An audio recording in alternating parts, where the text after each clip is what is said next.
If you're an architect, a home designer, builder, or an interior designer, this video is for you. I want you to have a look at this set of construction drawings and tell me what you see wrong. Now this is the lighting plan, so we're talking about the lighting layout. What do you see that's wrong in these areas here? Well, I'll tell you what's wrong. You've got multiple types of fixtures on the same switch leg.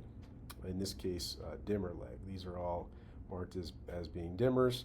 And in Scottsdale, there's new legislation that requires a lot of lighting, particularly that for the exterior of the home, to be on dimmers and on timers. That's something that we can achieve with smart lighting. And so that's something that I do and that AMP-AV does. We design smart lighting systems and install and program them. Now, in no case ever should you plan to put two different types of fixtures on the same switch leg. And want to show you why. So here we have an art light, which is going to be a recessed gimbal style art light shining on the artwork on this wall. And then we have a standard can light or down light. And here in the covered entry, we've got these coach lights combined with these other can lights. So again, we need to separate these onto their own switch legs, their own dimmers. So let me show you, as a programmer of lighting systems, why that's important. This is a real world job. I've just changed the name of the customer in the project, but I'll show you this smart hybrid dimmer that's connected to an art light. And right here we can see that we've had to adjust the minimum on value of that art light to 24%. So that means that art light doesn't even come on consistently, or it might flicker anywhere lower than 24%. And we've set a maximum value of 40%. So that means that the homeowner felt like anything brighter than 40% was too bright for their art. And let's contrast that to some of the other types of light fixtures in the area. And this one, the master hallway downlights. These are small 4-inch LED lights, and they work at 10% power. So 10% power becomes the new 1% on value, if that makes sense. So it's adjusting the dimming curve to reflect that here. And then let's find a different type of light fixture. So in the foyer, where we have 6-inch recessed can lights, those ones would not come on consistently until they reach 22%.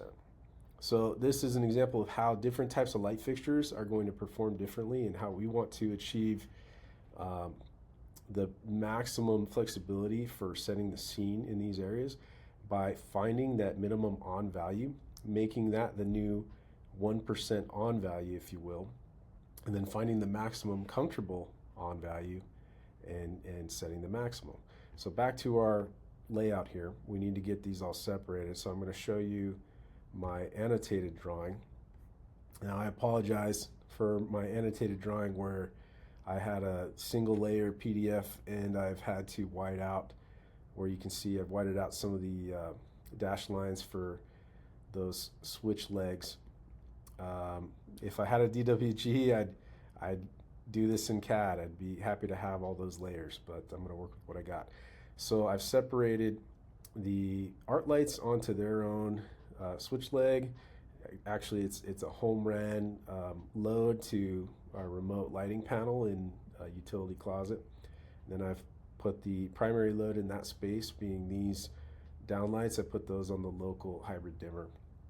And same thing over here in the covered entries. So the coach lights are now being panelized, but they are on their own independent dimming load. And then we've got the most important lights in that space being these can lights.